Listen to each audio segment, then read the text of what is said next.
hoje apresento a vocês a mais forte unificação de todos os tempos. Aquela na qual realmente o nacionalismo foi exacerbado ao extremo. A unificação alemã de 1871. Para você entender essa aula, você deve, primeiramente, compreender como estava a Europa em meados do século XIX. Pessoal, a Europa era varrida por uma série de revoluções. As revoluções liberais de 1830, a primavera dos povos de 1848. E essas revoluções trouxeram uma onda de nacionalismo para a Europa, que vai mudar para sempre a história daquele continente. E, mais precisamente, a Alemanha vivia, junto com essa onda nacionalista, um processo de revolução industrial. E essa revolução industrial vai ser muito importante para o processo de unificação.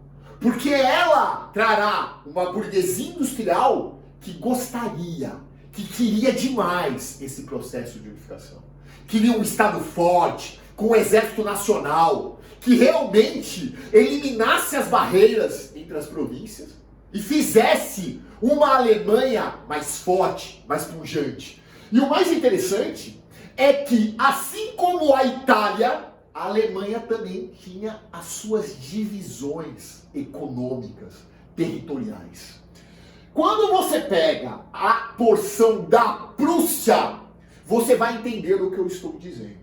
A Alemanha, antes da unificação, era um conjunto de províncias não unificadas, no qual a Prússia era a região mais desenvolvida. Se você verificar aqui no mapa que eu passei para os senhores, você vai ver que essa parte laranja, que nós chamamos de Prússia, além de ser a mais industrial, é ela que vai comandar o processo de unificação.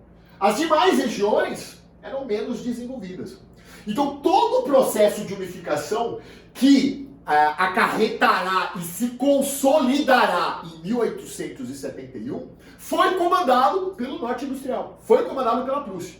A Prússia era de uma importância enorme. Então é que tem uma frase bem interessante que diz o seguinte: ao invés da Prússia se fundir à Alemanha, foi a Alemanha que se fundiu à Prússia.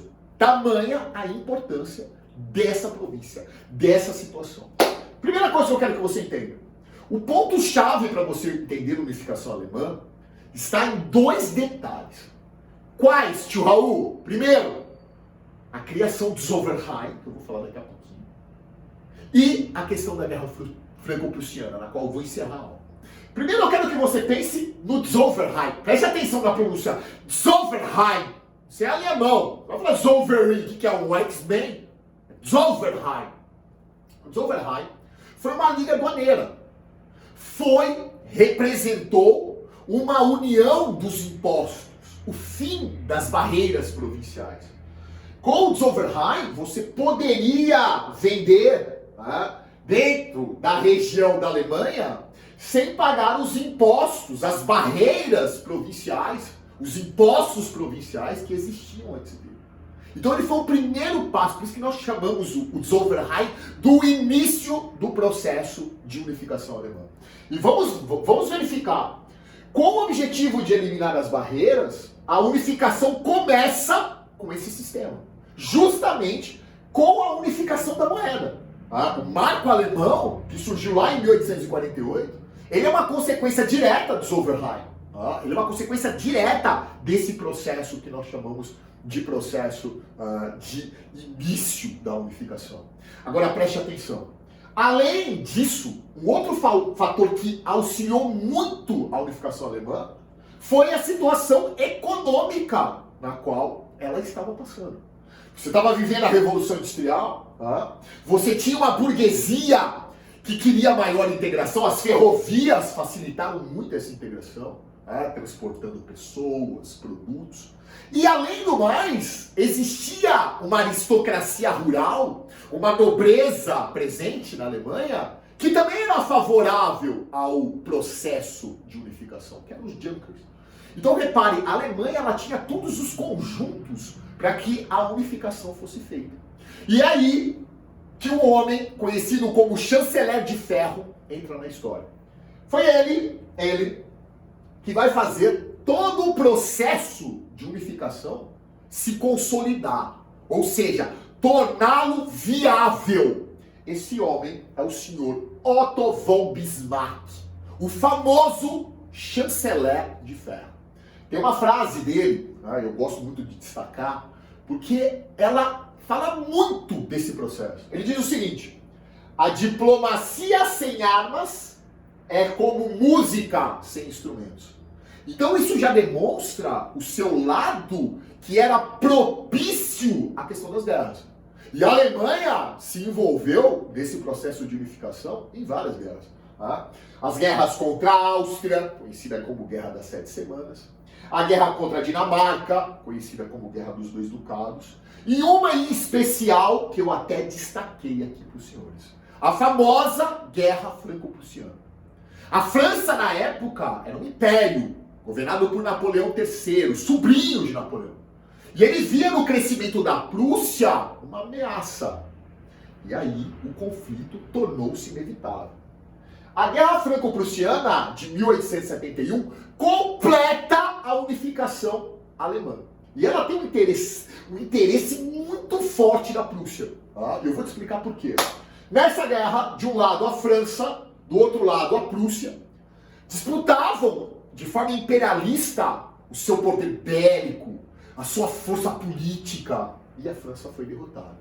A França de Napoleão III foi derrotada, humilhada, perdeu um território riquíssimo em ferro e carvão, que era o território de Alsácia e Lorena.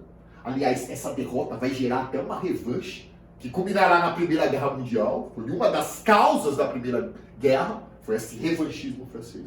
Tá? E a situação ficou tão ruim na França, essa crise econômica assolou tanto aquele país, que sua capital, Paris, vai passar pelo primeiro movimento socialista da história.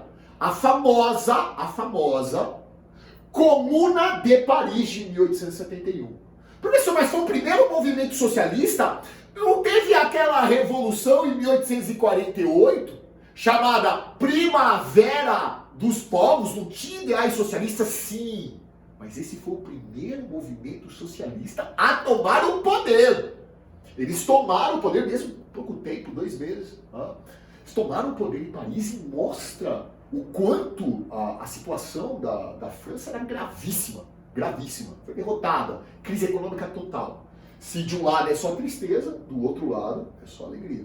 A Prússia do Bismarck venceu, completa a unificação, levou a Alsácia e Lorena, ou seja, se transformou em uma grande potência.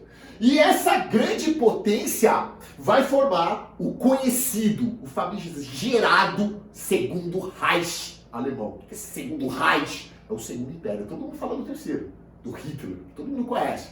Mas o Segundo Reich foi fortíssimo. Foi o processo final dessa unificação. A Prússia agora era uma grande potência, unificou toda a Alemanha. A Alemanha agora lutaria por mais territórios na questão do imperialismo. E essas disputas levariam à Primeira Guerra Mundial. Ok? Muito obrigado, pessoal. Fiquem com Deus e até uma próxima aula.